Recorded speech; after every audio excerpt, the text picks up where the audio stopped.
శుభప్రదం జయప్రదం.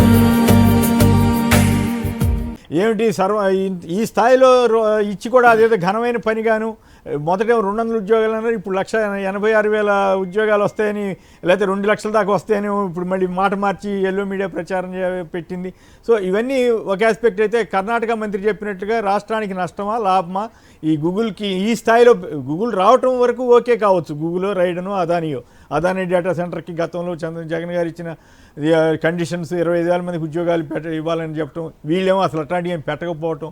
సో ఓవరాల్గా ఈ పరిణామాలు ఆంధ్రప్రదేశ్కి ఏ రకంగా మేలు చేస్తాయి? నిజంగానే డబుల్ ఇంజిన్ సర్కార్ అంటున్నారు కదా, 22,000 కేంద్రమే భరించి ఉండొచ్చు కదా, 22,000 కోట్లు. అంటే సార్ ఇప్పుడు ఈ మసిపూసి మారేడుకాయ చేసి ప్రజలకి ఏదో జరిగిందని ఒక ఇంప్రెషన్ ఆంధ్రప్రదేశ్ ప్రజలకి ఇవ్వాలి అనేది ఒక ఎజెండాగా కనబడుతోంది. ఎందుకంటే విశాఖపట్నాన్ని ఎగ్జిక్యూటివ్ క్యాపిటల్ అని చెప్పని మా ప్రభుత్వ హయాంలో మేము అనుకున్నాము. అక్కడ విశాఖపట్నానికి ఉన్నటువంటి ఫీచర్స్ చెన్నై కానీ, బెంగళూరు కానీ, లేకపోతే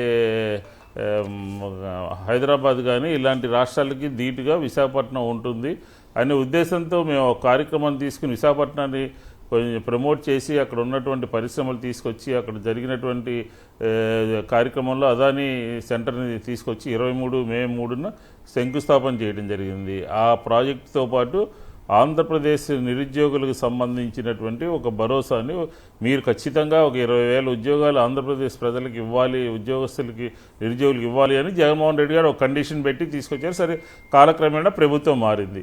ఇప్పుడు ఇదేదో పెద్ద ఇష్యూగా పక్క రాష్ట్రాలు పోటీ పడినట్టుగా పక్క రాష్ట్రాలకు వెళ్ళకుండా ఆంధ్రప్రదేశ్కే చంద్రబాబు నాయుడు గారు, లోకేష్ గారి యొక్క శక్తి సామర్థ్యాల మూలంగా, వారి యొక్క స్కిల్స్ మూలంగా ఆంధ్రప్రదేశ్కి వచ్చినట్టుగా భావిస్తున్నారు. సరే, పెద్ద కంపెనీ రావటము, ఆంధ్రప్రదేశ్ కేర్ ఆఫ్ అడ్రస్గా మారటం సరే మనకు కూడా అనుకుందాం కొంతసేపు.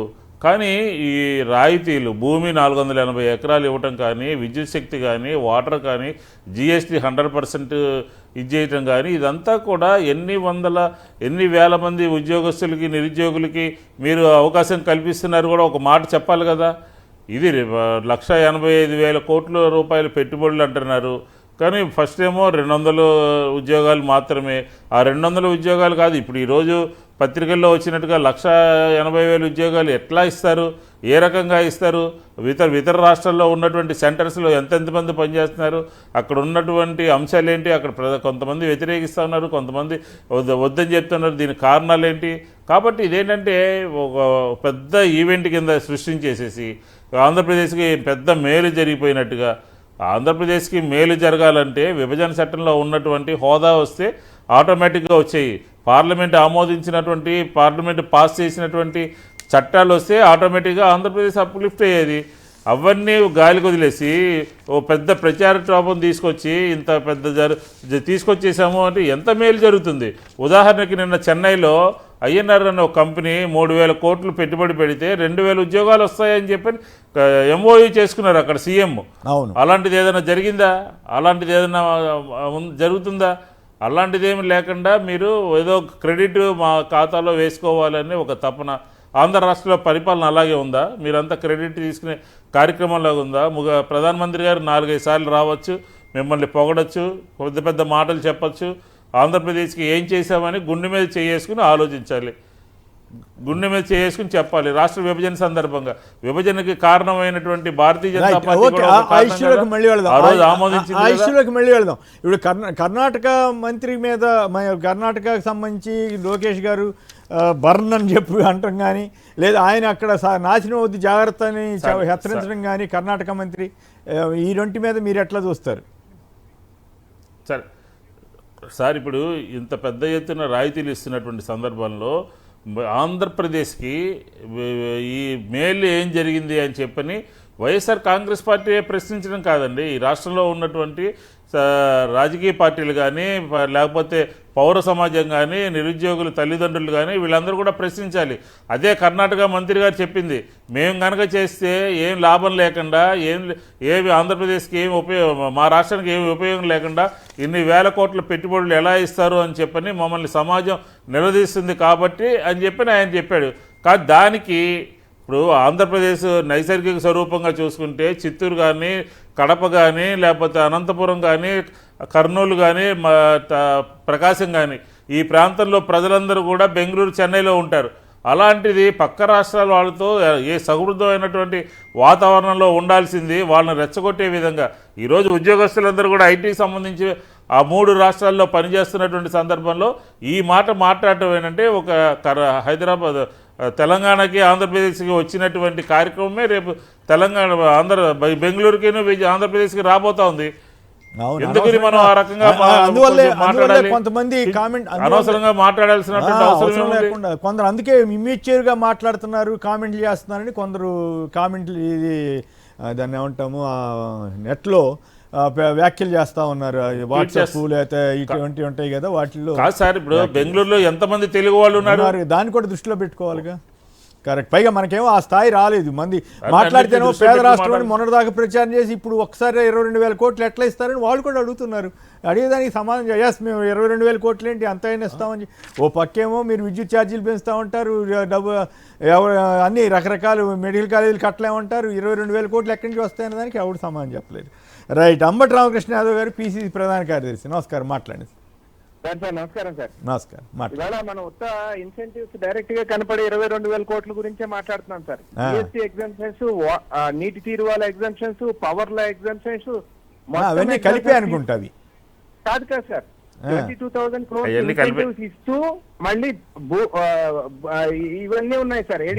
భూమి అవి ఎక్స్ట్రా ఇవన్నీ కలుపుకుంటే సుమారుగా ఒక 30,000 కోట్ల దాకా వచ్చిన తరుణంలో మీరు ఇందాక చెప్పారు ప్రపంచంలో గూగుల్ ఎంప్లాయీసే 1,88,000 మంది అయితే భారతదేశంలో పనిచేసే గూగుల్ ఎంప్లాయీస్ 46,000 మంది సార్. అంతే. భారతదేశంలో గూగుల్ ఎంప్లాయీస్ మొత్తం భారతదేశంలో ఉన్న వాళ్ళు 46,000 మంది. వీళ్ళు చెప్పేదేమో 2 లక్షల ఉద్యోగాలు వస్తాయని ముందు 200 అని రాశారు, మీకు గుర్తుందో లేదు?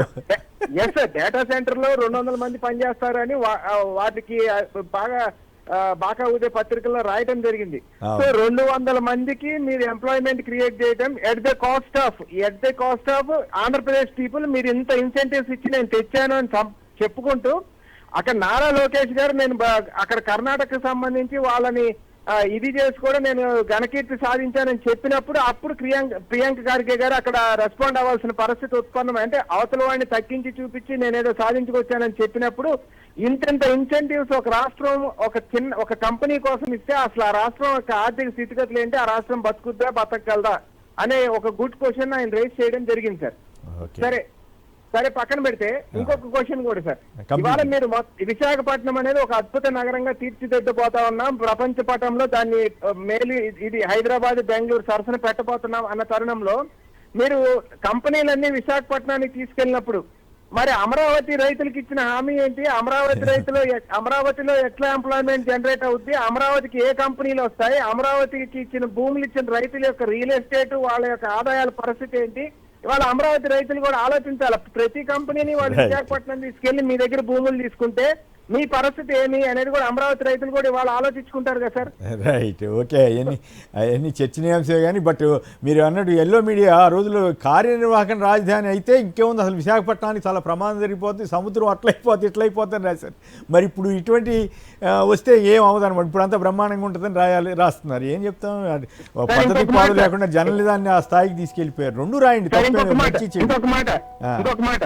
తర్వాత నిన్న 8,000 కోట్ల రూపాయలు జిఎస్టీలో ఆదాయం జరిగింది, అద్భుతం జరిగింది అని చెప్పి ప్రధానమంత్రి గారిని తీసుకొచ్చి ఇక్కడ ఒక పెద్ద మీటింగ్ పెట్టి బాగా ఊదే ప్రయత్నం చేసినప్పుడు 8,000 కోట్లు సరాసరి ఒక్కొక్క కుటుంబానికి కనుక ట్రాన్స్ఫర్ మొత్తం 100% ట్రాన్స్ఫర్ అయితే ఆ లాభం అనేది ఒక కుటుంబానికి జరిగే లబ్ధి నెలకి 480 రూపాయలు సార్. సో ఒక కుటుంబానికి నెలకి 480 రూపాయలు లబ్ధి 100% ట్రాన్స్ఫర్ జరిగితే దానికోసం దేశ ప్రధాని ఇక్కడికి వచ్చి మనకి ఉపన్యాసం ఆయన్ని చెప్పించి పరడబ్బా స్వడబ్బా Right. పరడబ్బా పరస్పర డబ్బా ఒకళ్ళొకళ్ళు పొగుడుకోవడం తప్ప ఇక్కడ నిజమైన లబ్ధి ఏం జరిగింది అనేది కూడా చెప్పాలి కదా సార్ వీళ్ళు. రైట్ డబుల్ ఇంజిన్ సర్కారు ఆంధ్రప్రదేశ్ ముఖ చిత్రం మారిపోతుంది అంటున్నారుగా ప్రధాని గారు. సార్ డబుల్ ఇంజిన్ సర్కార్ ఆంధ్రప్రదేశ్ ముఖ చిత్రం మారుతుంది అన్నప్పుడు మనం ఫస్ట్ నుంచి చర్చించుకుంటా వచ్చాం. ఇవాళ చంద్రబాబు నాయుడు గారి మద్దతు లేకపోతే కేంద్రంలో ఆ గవర్నమెంట్ నిలబడే పరిస్థితి లేదు.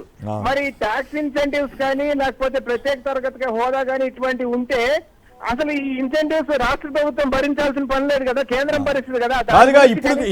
కాదు మరి నాతోటి రాంభూపాల్ గారు వీళ్ళు అంతా ఏకీపిస్తారు లేదు. నా అభిప్రాయం అయితే నిజంగా అది కరెక్ట్ అయితే 22,000 కోట్లు రాష్ట్రం మీద భారం వేయటం శుభ్రంగా మేమే చూసుకుంటాంలేవా అంటే అయిపోయేది కదా, కేంద్రానికి గొప్ప పేరు. కనీసం ఒక వినతి పత్రం ఇచ్చే ధైర్యం లేదు కదా సార్. విజనరీ కలిసి పనిచేస్తాం అనే మాటే తప్ప మా రాష్ట్రం పరిస్థితి ఏంటి అని అడిగే పరిస్థితి లేదు కదా అక్కడ. రైట్.